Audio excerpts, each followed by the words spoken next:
Hyyat Sabree, and today I'm going to be talking to you about my disease, which is tularemia. So this presentation will cover what tularemia is, types of tularemia, symptoms, history, location, epidemiology, prevention, diagnosis, treatments and vaccines, and lastly, experiment. So what is tularemia? Tularemia is an infectious disease caused by the bacteria Tularemia. It usually affects animals such as rabbits and rodents, but it can also spread to humans. Types. There are 4 types of tularemia: ulceroglandular, glandular, oculoglandular, oropharyngeal, and pneumonic. 5 types of tularemia. Types continue. Ulceroglandular tularemia. Ulceroglandular tularemia is the most common type, and you can contract it from direct contact from infected animals. The first sign of this type of tularemia is that you'll get sores on your hands, and then your lymph nodes will start to become swollen. Glandular tularemia. It's similar to ulceroglandular, but there are no sores involved. Oculoglandular. It involves the eye, and you'll contract it when an infected fluid or liquid is splashed into your eye, or you rub your eye with an infected finger. Oropharyngeal. This type of tularemia is caused by drinking or eating infected food or water, and some signs of this is that you will get swollen, white, blotchy tonsils and a sore throat, and this usually occurs on one side of the mouth or the throat. Pneumonic tularemia. It's the most severe, and it's airborne, so it's caused by breathing in the Tularemia germ. This germ is usually in the air in the form of a dust or a spray. And also the Tularemia germs that spread through your bloodstream to your lungs can also cause this type of infection. Symptoms. Well, some of the symptoms depend on the type of tularemia that you contract, and they usually appear 3 to 5 days after exposure to the infection. Symptoms include fever, headache, chills, diarrhea, muscle aches, joint pain, dry cough, progressive weakness, and you can also catch a pneumonia and develop chest pain. And in some cases, people have trouble breathing and even stop breathing sometimes. History. The earliest case of tularemia was reported in Japan around 1818. It was called Yato-bio, which means hair fever. The first verified case occurred in Ohio around 1914. So the original name for Tularemia was to be named after Tulare County, California, where it was popular among rodents at the time. But now the current name was named after a researcher named Edward Francis, and yeah, he was one of the most common researchers to study Tularemia. Tularemia was considered a potential biological weapon in the 1940s and 50s, and it was also one of the agents that was given the top priority in offensive programs of the U.S. Location. Most cases of tularemia occur in the U.S., but Martha's Vineyard has the most recorded cases, and it mostly occurs in rural areas because of the wild animals. Epidemiology. Cases are less popular now because of the lessened amount of exposure worldwide. Most cases occur in late summer and the fall, and it more commonly affects men than women. Mortality rate. So for severe forms of tularemia, such as pneumonic, with antibiotics, it's 30 to 60%. But overall in the U.S., the mortality rate is less than 2%. Prevention.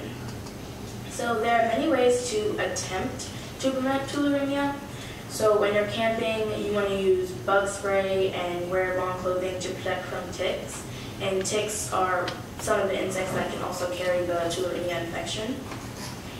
And don't drink untreated water. And I just think that this is kind of common sense because you don't want to contract any disease, not just tularemia. So when you're mowing the lawn or landscaping, you don't want to mow over dead animals because if that animal has the infection, you could possibly breathe that in and get infected, so you want to wear a mask. When you're hunting, you want to wear gloves when working with dead animals, and I also think that this is common sense because I wouldn't think that you want to touch or work with a dead animal with your bare hands. For eating, you want to cook your meat thoroughly. Diagnosis. So when a patient shows symptoms of tularemia, the doctor will take blood or sputum. Sputum is like mucus or saliva. And those samples are used to test for tularemia in the lab. But the confirmative results will take up to 24 to 28 hours.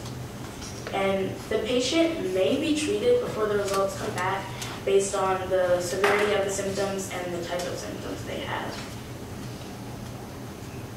Treatments and vaccines.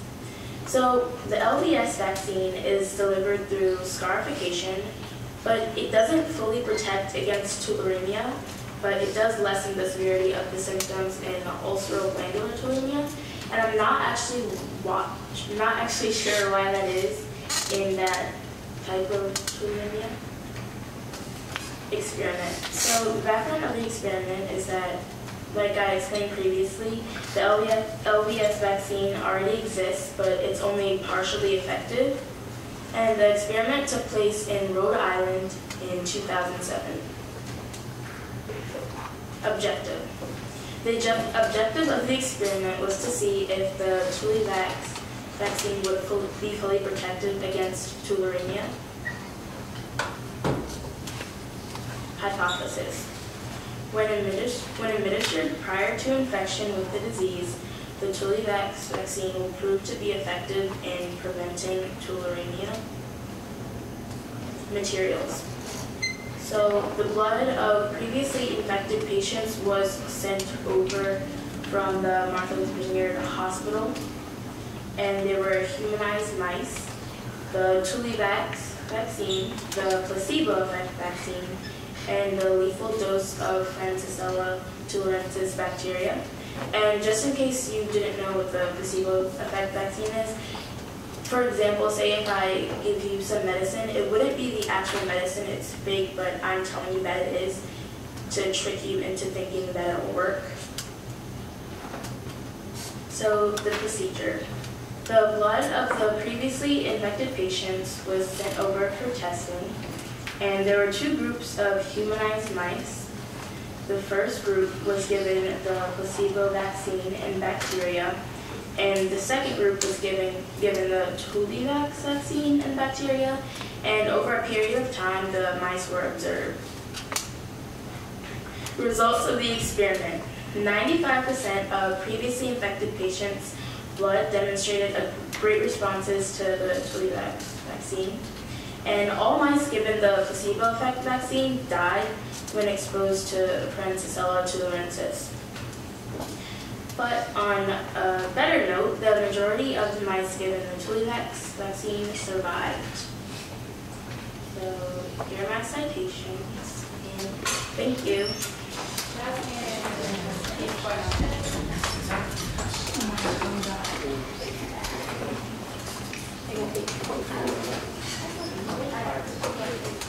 To Macy.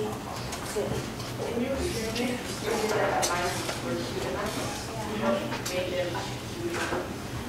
Well, what humanized mice means is that they carry human genes. Jada? What does LVS stand for, LVS vaccine? LVS vaccine stands for live vaccine strain. I'm actually not sure about that, so I'll have to conduct further research to answer your question. Lexi? I have two questions. How long is the incubation period, and what is scarification? You said that that's how you do treatment through scarification. So the incubation period is 3 to 5 days, and what scarification is when something is like scratched or etched into your skin. So with the LVS vaccine, it would be like scratched into your skin. Jordan? Is tularemia most common in children or adults or elderly? It's most common in young children and elderly. Chris? What are some risk factors to tularemia? Some risk factors of tularemia are hunting, so if you're working with infected animals, and work, so if you're working in the lab with the infection, and location, so if you visit or live in a place where tularemia is popular. Maya? You said that they were previously given the vaccine and then given tularemia. Do you know how long, like how many days was in that period? Between that period? No, I'm actually not sure because it didn't mention that in my research. James? Where is it most common? It's most common in, well, the most reported cases are in Martha's Vineyard, Massachusetts. Where? Martha's Vineyard. You know why it's more common there? I'm actually not sure. I'll have to conduct more research. Hi. Did the experiment with the scientists aware of whether they were giving the placebo vaccine or the real vaccine? Yes, they were. Jazz hands.